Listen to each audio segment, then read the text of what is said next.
Hi there and welcome to the channel. It's Andreas Bjorn. We've got quite a few news stories to cover today and some free games if you're interested, so stick around for that.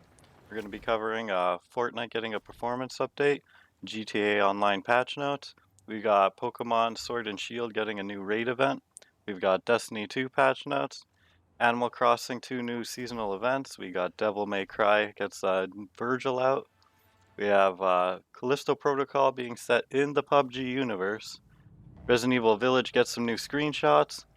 Space Jam game is coming to Xbox and fans are designing it. We have Kojima Productions teasing a new game.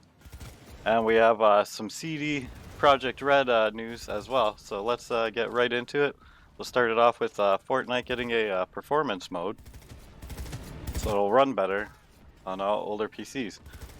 Today, in a post on its blog, Epic Games announced a feature called Performance Mode, which allows older PCs to run the game better. It will be available on December 15th. The new mode also offers significant performance gains by trading out visual quality to lower memory usage and lighten the load on the CPU and GPU.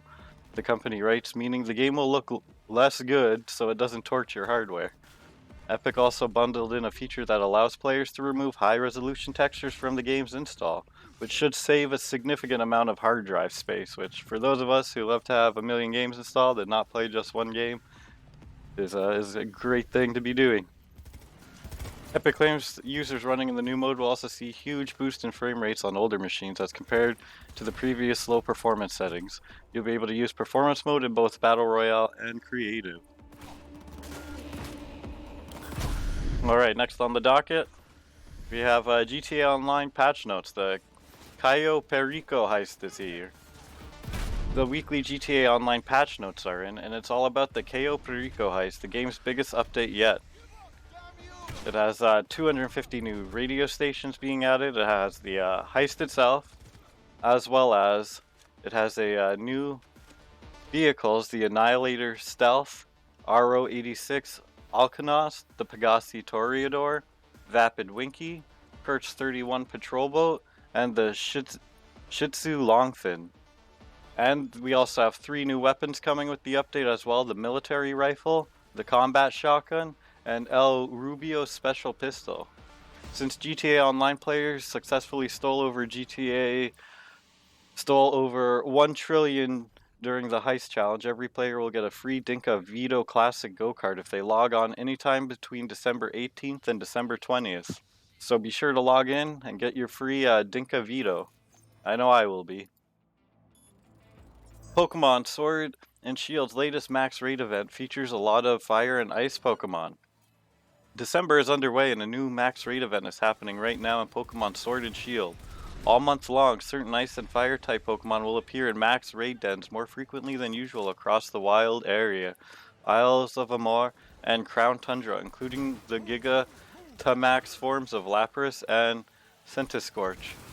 From now until December 31st, players will be more likely to encounter Weevil, Avalugg, Lapras, Turtonator, and their pre-evolved forms in max raid battles in both Sword and Shield. Canatonian Ponyta and Rapidash will be appearing in raids during the event as well. These forms are rare in the Gen 8 games, making this a good chance to add them to your collection if you haven't already. In order for the event to begin appearing in your game, you'll first need to refresh your event raids. You can do so by either connecting to the YCOM online or by going to the mystery gift from the menu screen and selecting Get the Wild Area News. The max raid event runs until 3:59 Pacific Time and 6:59 Eastern Time on December 31st. Then we have Destiny as a new update. We got some patch notes for update 3.0.1.2, Warlock Melee, Cryptolith, and lore changes.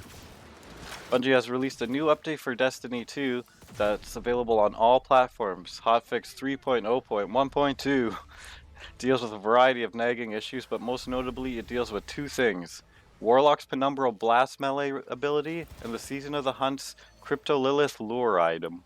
In terms of Penumbral Blast, there are 2 key changes. Its projectile range has increased by 37%, and its minimum distance to cast the ranged melee ability has been reduced by 32%. With these changes, Bungie says you can throw the melee range while you're closer to your target. After Beyond Light release, there were complaints about the effectiveness of the Warlock's new stasis melee ability, but the nerf went too far in the other direction for some people's taste, so this change seeks to get things into a better place. As for the Cryptolith lure, this is the item that you need to charge by doing things like completing Crucible matches in order to initiate a Wrathborn hunt, the central seasonal activity offered by Crow. It can now be charged twice as fast as before, and you can store more charges, 5, rather than the previous cap of 3. That means you won't have to stop what you're doing in order to use up a charge. If you want to make sure you're not throwing away progress that you could be making toward building up another charge. Additionally, a bug that caused it to look like you reacquire the lure each time you log in should be fixed. And one of the descriptions for one of the exclusions, which prevents certain perks from being included with your Wrathborn Hunt rewards, has been fixed. Corsair's Wrath now correctly states unrelenting rather than one for all. Other issues addressed in this update include an exploit that allowed you to reset raid rewards by deleting a character, problems with receiving materials from vaulted destinations from material exchanges at the gunsmith, and progress blocking issues in the Forsaken campaign. That would be really annoying. Hate progress blocking glitches. Excuse me. Animal Crossings is next on the docket. We got 2 new seasonal items available for a limited time. Winter has arrived in Animal Crossing. Yeah, I feel like that's the Pokemon thing, the fire and ice. My bad. Winter has arrived in the Animal Crossing's New Horizons, and players can snag a couple of new seasonal items in the Switch Life Sim this month. 2 new wintry items are now available to purchase from the Nook shopping catalog, the Aurora Wall and the Midwinter Sweater. Like other seasonal items, however, these will only be available for a limited time, so you'll need to order them while you can. The Aurora Wall costs 7,000 bells and lets you gaze at a beautiful Aurora Borealis localized entirely in your own kitchen or other room at any time of the year. The Midwinter Sweater, meanwhile, costs 1.2k bells and features a cute reindeer design. Both items can be found under the Seasonal tab in the Nook shopping catalog and will be on sale until December 31st. In addition to the 2 new seasonal items, Nook's Cranny has begun selling Festive Toys ahead of Toy Day, the game's Christmas event. You'll find different toy on display in the seasonal corner of the store each day until December 25th. Toy Day itself falls on December 24th, and as part of the event, you'll need to dress up like Santa and help jingle the black-nosed reindeer to deliver presents to your villagers. Now that December is underway, a variety of new fish, insects, and sea creatures have begun to appear in the game. Players in the Northern Hemisphere islands can now find oarfish, pond smelt, and dung beetle, while the Southern Hemisphere islands can catch sharks, beetles, and other summer creatures. Also, coming up will be a line of Mario-themed furniture coming in March to honor the Super Mario series' 35th anniversary. And in other news, we have Virgil DLC coming to PS4, Xbox One, and PC. Devil May Cry 5 recently got a special edition release on PS5 and Xbox Series X/S, adding several graphical upgrades and a challenging new difficulty mode. The main attraction in Devil May Cry 5 Special Edition was the inclusion of Dante's twin brother Virgil, a playable character with his own unique offense and stylish special abilities. If you're an older generation consoles or PC, you can now add Virgil to the regular edition of Devil May Cry 5. Capcom has released the Anti-Hero as a standalone DLC that will cost you $5 on PC via Steam, Xbox One, and PS4. Virgil's a completely different character to play as when compared to Dante, Nero, or V. He comes equipped with his trademark Yamato katana for precise combos, the Beowulf gauntlets and boots that can be charged up to deliver crushing blows, and the Mirage sword edge that is perfect for crowd control. For a long-range combat, Virgil can summon his Mirage blades to strike opponents from a distance or create a shield around him that damages any enemies who get too close for comfort. Virgil's more demonic abilities also reflect his colder personality. His Devil Trigger summons a doppelganger that mimics all his attacks and can be used to double down on combos. His Sin Devil Trigger amplifies his power while also healing him. And World of E allows Virgil to use his human form and familiars to devastate any demons within range.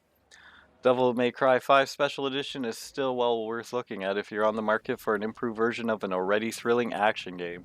Thanks to ray tracing features, an optional 120 FPS mode, a new turbo mode, and legendary Dark Knight mode on PS5 and Xbox Series X. Virgil feels fantastic to play, and it's great getting to go through the original campaign with legendary Dark Knight difficulty. The real winner, though, is the improvements enabled by next-gen consoles. The result is an experience that brings enough new to the table for returning fans while being the definitive Devil May Cry 5 experience for those looking to pick it up for the first time.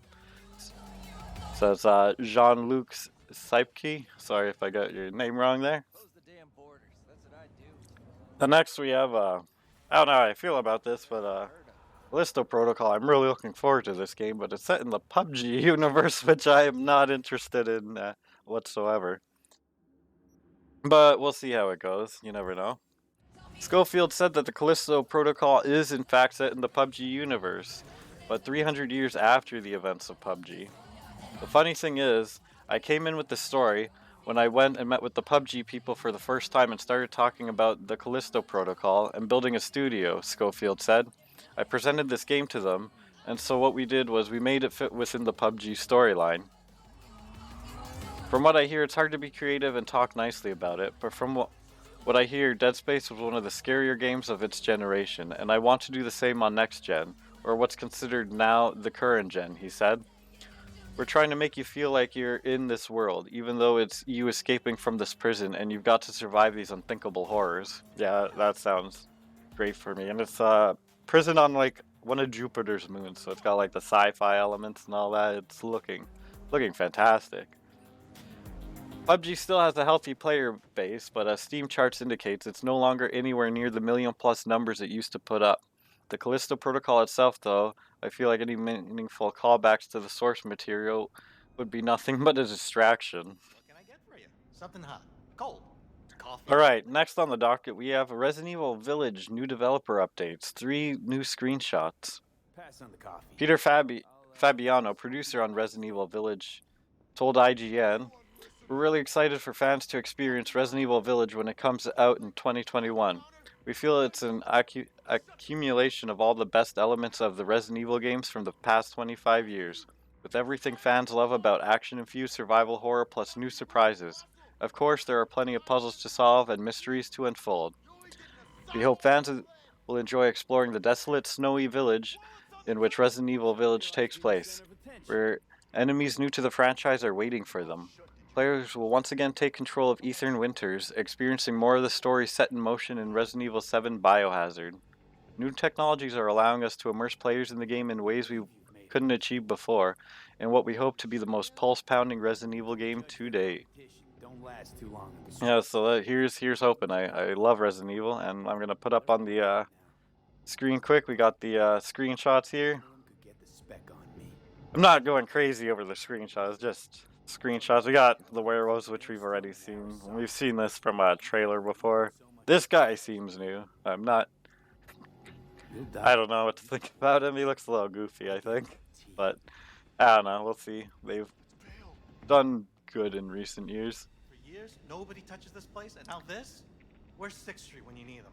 Alright, next on the docket we have It's on the house. Space Jam game is coming to Xbox, and fans are designing it. A new Space Jam game will be coming to Xbox Game Pass in 2021, though there's 2 things you should know. Firstly, the game will be based on the upcoming sequel, Space Jam, A New Legacy, with LeBron James, and secondly, it's going to be at least partially designed by fans.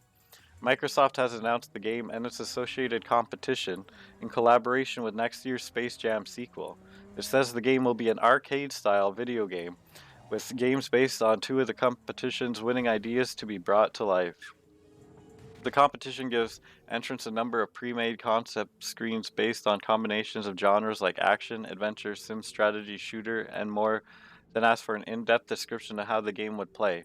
It's not clear whether the winning games will make up the entirety of the final Space Jam game, or if there'll just be a few options among the selection of other minigames. The finished game will be available as perk to Xbox Game Pass Ultimate members in 2021.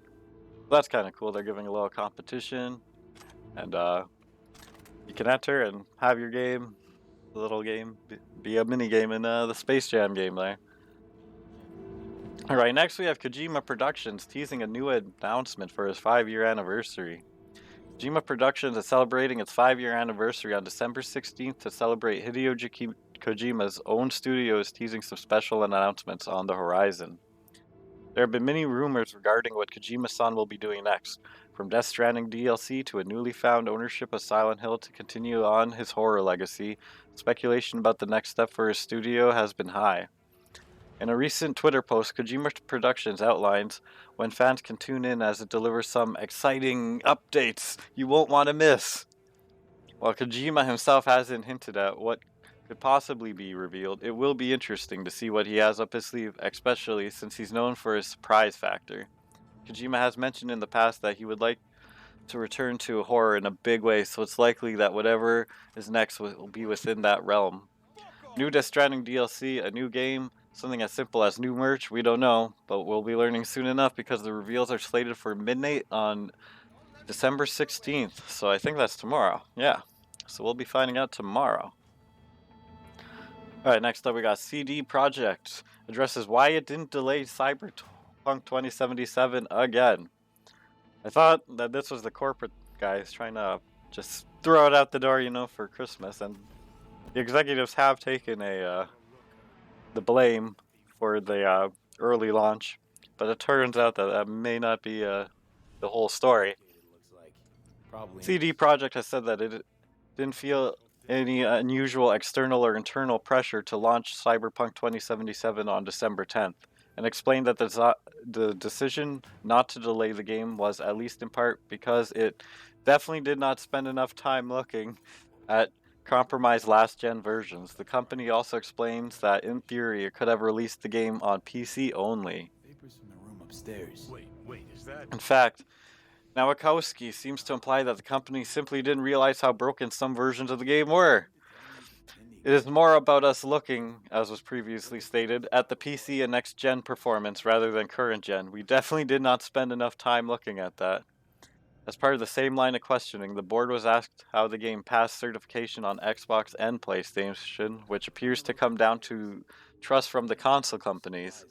In terms of the certification process and the third parties, Nowakowski explained, "This is definitely on our side. I can only assume that they trusted that we were going to fix things upon release, and that obviously did not come together exactly as we had planned." In a separate question, the board was asked if the company could have simply released a PC version of the game on December 10th and delayed a console release. In pure theory, if we had decided that one day before the launch, then yes, we might have released just the PC version, said Nowakowski. I'm just going to call him Noah for now. I'm having trouble pronouncing his name. I'm sorry.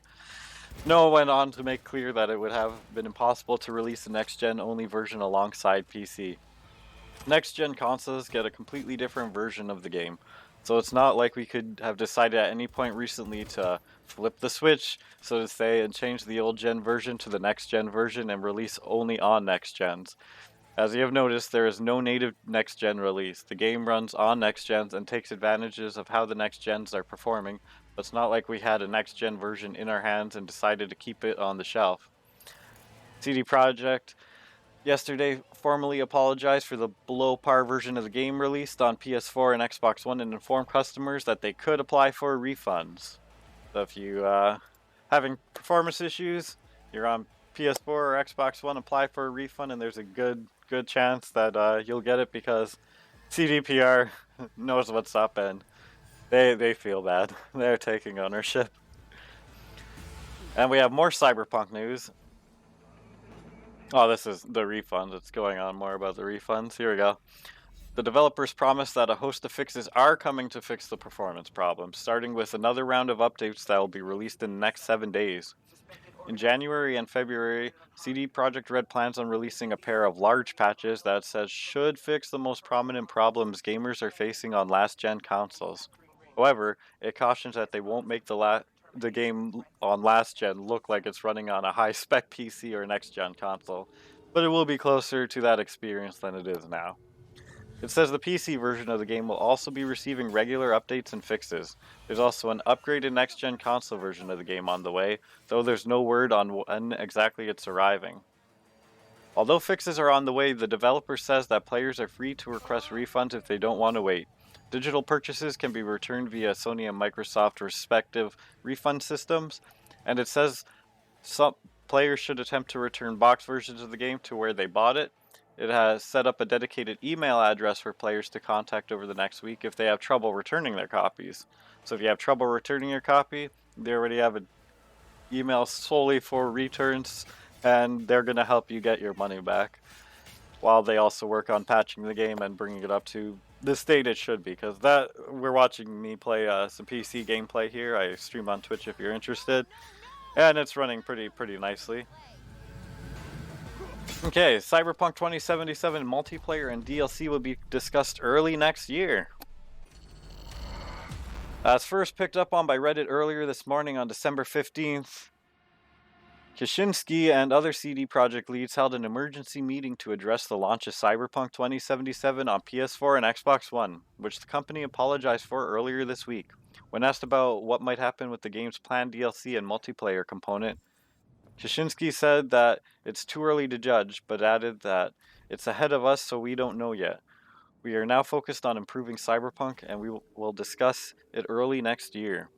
About multiplayer, first and foremost, we haven't declared any date on that yet, and as I said before, it's hard to judge now. Kaczynski said of Cyberpunk 2077's planned multiplayer mode, we're in a situation which wasn't planned, and we'll have to reassess where we are, and that's the plan for January. So now we are managing the situation of the single player, we are working on patches and communication, and to refocus on gamers. We have to sit and discuss. Before Cyberpunk 2077 launched, CD Projekt revealed that several DLC expansions and a multiplayer mode were in the works for the game. The developer has previously talked about the multiplayer mode not releasing before 2021 at the very earliest, and the reveal of the DLC expansion was delayed prior to Cyberpunk 2077 launching last week. Then we have promises. Cyberpunk 2077 executives promise bugs will be eliminated after console updates. CD Projekt Red promises that Cyberpunk 2077's performance will be significantly improved, particularly on last-gen consoles, after its upcoming updates. Answering questions about how the game will perform on last-gen consoles once the updates arrive, board members Michael Nowacki said, "We are planning to make the game in a much better shape than it is right now." Going on to explain later that the game will have no crashes, the bugs will be eliminated, and we're looking to improve both the performance and the graphical fidelity. Those changes will be spread out across various patches. Smaller updates are planned for this month, with larger suits of changes arriving in January and February. Nowacki stresses that the game is in a playable state, even if the experience is far from satisfactory for a lot of people. But also states that those playing on PS4 and Xbox One shouldn't expect a complete transformation. Even if your personal expectation is going to be equal to the next-gen performance or the PC, that is definitely not going to happen. It's not going to be a bad game, but if expectation for visual or some other performance angle are like this, then we're openly stating that that's not going to be the case. It's going to be a good, playable game without glitches and crashes, though. Adam Kaczynski explained that CD Projekt Red was working on the last-gen version of the game right down to the wire, saying that the reason the studio didn't show game footage on PS4 and Xbox One was that we were updating the game on the last-gen consoles until the very last minute, and we thought we would make it in time. He also states that late console review versions were not intended, reiterating that we were just fixing the game until the very last moment. Yeah, so that's not too good. It's funny, he said it's playable right now, but I don't know, I think a lot of gamers and developers have a different idea on what playable is. Alright, that's enough about the news. We're going to go on. It's kind of a news story, but we're going to get into some free stuff. We've got Christmas events happening and whatnot. They kind of got like some advent calendar stuff going on from both Ubisoft and Epic Games Store. Ubisoft is giving out free games and in-game content all week. Here's how to claim it. Ubisoft is hosting a Happy Holidays event through Saturday, December 19th, and each day will bring new free games or in-game content. New rewards will go live each day at 5 a.m. Pacific time, or 8 a.m. Eastern. At the time of writing, the freebie is a PC copy of Starlink, Battle for the Atlas, which is sort of like a super trimmed down version of No Man's Sky. Pick a pilot, build a ship, and explore an alien solar system of 7 pretty planets. To claim Starlink and future freebies, you'll need to log in with your Ubisoft account. You can do this directly through your browser or via the Ubisoft Connect mobile or PC app. Creating an account is free, so you don't have to buy anything to take advantage of these free offerings here. And Ubisoft explained on Twitter, you can still claim the gift and you will be able to access it when you have a copy of the game. So if you get a free DLC or something during this week and you don't own the base game, you'll still have the DLC after the event is over, and you can buy the base game whenever you feel like it, and you will have access to that DLC. And then the other free games we have going on, we have the Epic Game Store is currently giving away Pillars of Eternity, the Definitive Edition, and Tyranny Gold Edition. And then in 1 day and 22 hours, we have a mystery game unlocking. So they're going to be doing, I think it's 1 game a day. Yeah, Epic's Game Store holiday sale is back, bringing you the gift of great discounts and 15 days of free games. So it's going to be 1 game for free every day for 15 days, starting, I think it was Friday, because it's not, or Thursday it looks like. It's maybe starting Thursday. Yeah, in 1 day and 21 hours. And that has been our news for today. Thanks a ton for tuning in. If you enjoyed the content, let me know in the comments before. Like and subscribe to see more. And if you think I'm an idiot, let me know that too. Thanks a ton. Stay safe and keep on gaming. Bye for now.